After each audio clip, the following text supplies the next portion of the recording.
Hi, hello everything. It has been more than a month now. I didn't post anything.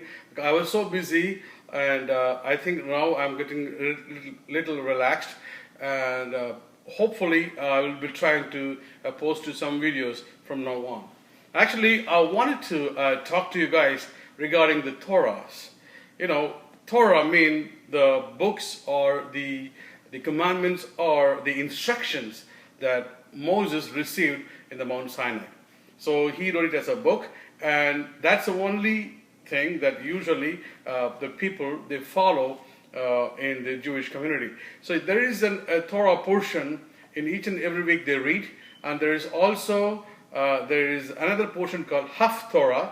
Haftorah means the prophetical or the prophet sayings, what they said about the Torah portions is all interconnected. And also, as a Messianic Christians, they also read the portions called Brit Kadasha. That means the New Testament portion of what it connects and how it connects to the Old Testament. This week, I wanted to talk to you about the Torah portion, which I literally preached in a Jewish congregation last week's Torah portion, which is called Va et Kanan. Ve et Kanan, meaning I beseech thee, or I plead thee, or I beg thee, or I request thee. You know, it's a Moses asking to God to reconsider God's decision. That's what Ve et Kanan means.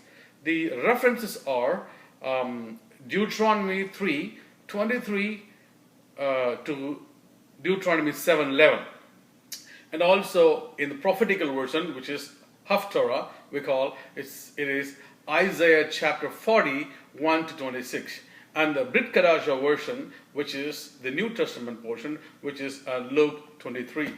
So all these are interconnected. What we are talking about, what we mean by Ve et Kanan. Et Kanan is a Hebrew word which means, I already told, I beg thee. Moses, there are other books which the Jewish people refer. There are Torah, which are written Torah, and also verbal Torah.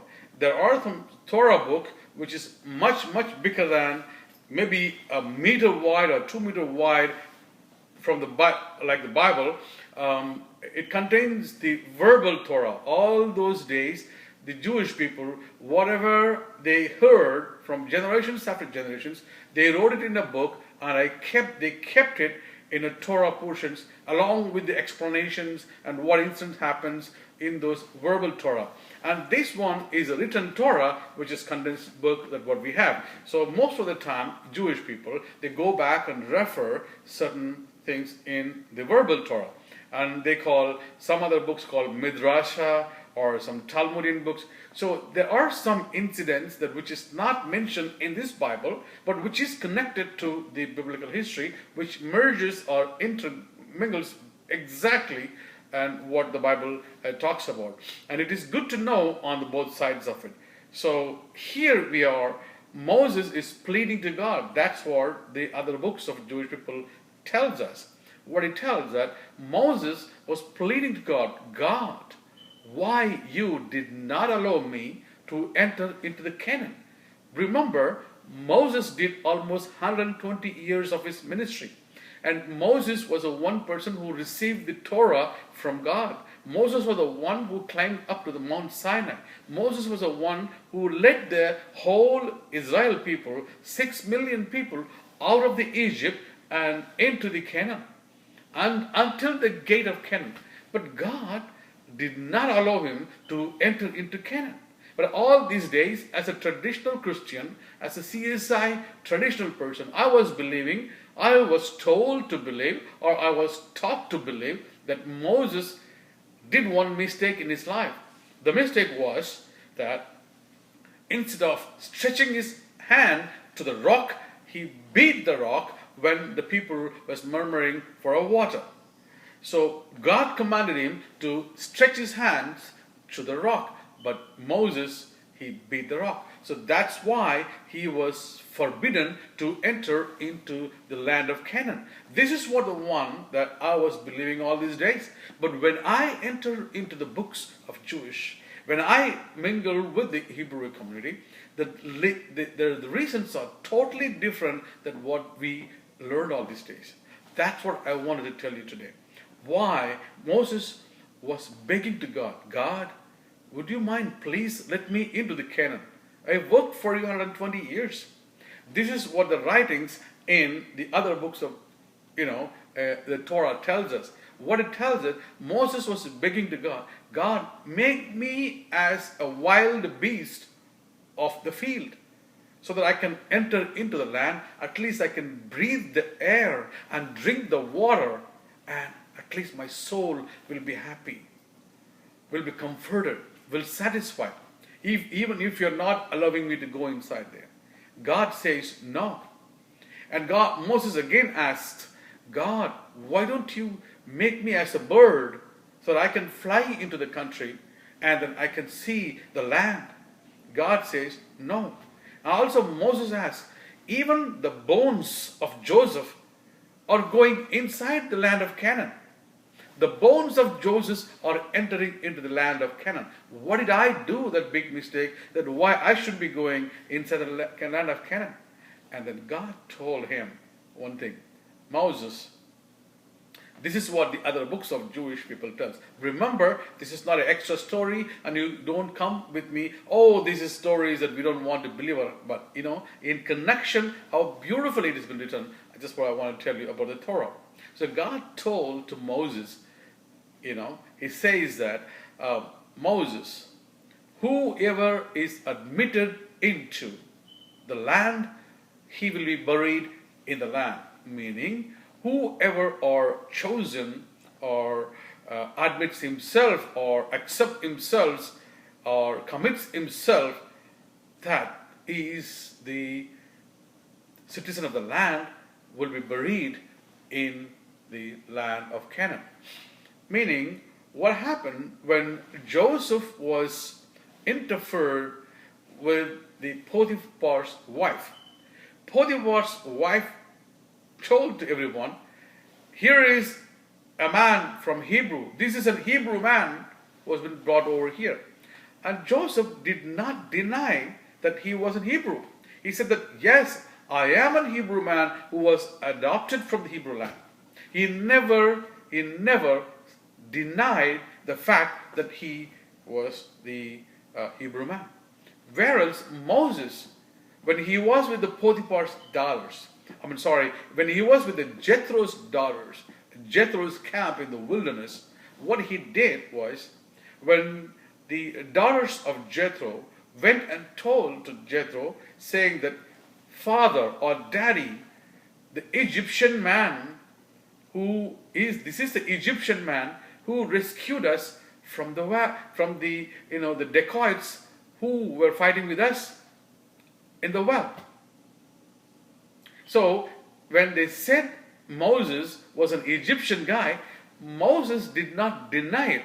And he didn't deny that I'm not an Egyptian, and he didn't admit himself that I'm a Hebrew man. That was a great mistake that Moses did. God did not like it, because God wanted him to be a Hebrew man. And he wanted him to declare that I am a Hebrew man. I am a son of that land. I am a citizen of the Hebrew land. I am a citizen of the Canaan. When Moses was denying that factor, that's what the problem with Moses, that he denied himself that he was not a citizen of the Canaan. That made him not to allow into the land of Canaan. Could you believe that? A guy who did a simple mistake of this one, he didn't declare himself that he was the citizen of Canaan. He brought out 6 million people outside. And also, there's one more point God makes him. You know what, Moses? I had a desire with you. My conclusion on Israel people was to destroy them. I decided to destroy them. When you were on the mountain, they were on the earth, on the near the at the mountain base, what they did, they made a golden calf and they were worshiping. So God cursed the people, and he decided to destroy them. But Moses prayed and he begged to God to forgive them. So God is telling that when my desire was to destroy the Israel people, and you asked me to forgive them, then I forgave them and I gave them life. Now you want your desire to be fulfilled, to enter into Canaan. In that case, you have to retract the thing that you begged the destruction of the 6 million people to be taken back. Meaning, I have done one for you, I have already listened one for you, now this is my thing that you have listened to me. You cannot. So either if you want to enter in this one, he has to sacrifice all those 6 million people. So Moses says that no. So let them go inside the Canaan. And Moses was outside, and he could able to only see it from the mountains outside the Canaan. The point what I'm trying to make you is, we might be reading something different, or we might be taught all these days something different. But when you know the real readings, you will be astonished to learn things up. Moses denied himself that he doesn't want to admit himself as a citizen of Canaan. As Gentiles, we are also the same. We are the citizens of the future Canaan, the future Canaan upcoming down. We are the citizens of the future Jerusalem. And now, if we deny that, we may not be counted as a citizen of that new Jerusalem. What I'm saying basically is, if you wanted to be inside the citizen, inside the Jerusalem, we need to learn exactly what the Bible says, in which way the Bible was taught, and which way the Bible is written. We should not be deceived by different teachings and preachings which will block us not to enter into the land of Canaan, which will not make us to that place. Because we will be stuck up in one area, we will be roaming around outside the land of Canaan only. That's the reason I always tell that it is always better to learn the original Bible, the way that Bible was written, the language that Bible is written, the culture, the people that Bible was written, and to study the Bible in the same native language and make to understand. Satan exactly is blocking us by dividing us into different denominations, different groups, and not nearing us into the first century of Christianity, and not to understand exactly what it is to be done. So in order to to enter into the land of Canaan, we need to be proclaiming, I am a citizen of the land of Canaan. If you do not know what is the land of Canaan, what is the culture, or what is the language, what is the lifestyle, what the Bible said, it is exactly the Old Testament way. In the mankind, if it is has to be survived, it has to read the Torah. Torah is an absolute guidance for all the human mankind to be read and to be observed. And people may tell, no, that's the Old Testament book. We don't need anymore all those commandments. Everything has been gone. Now it's grace has taken over.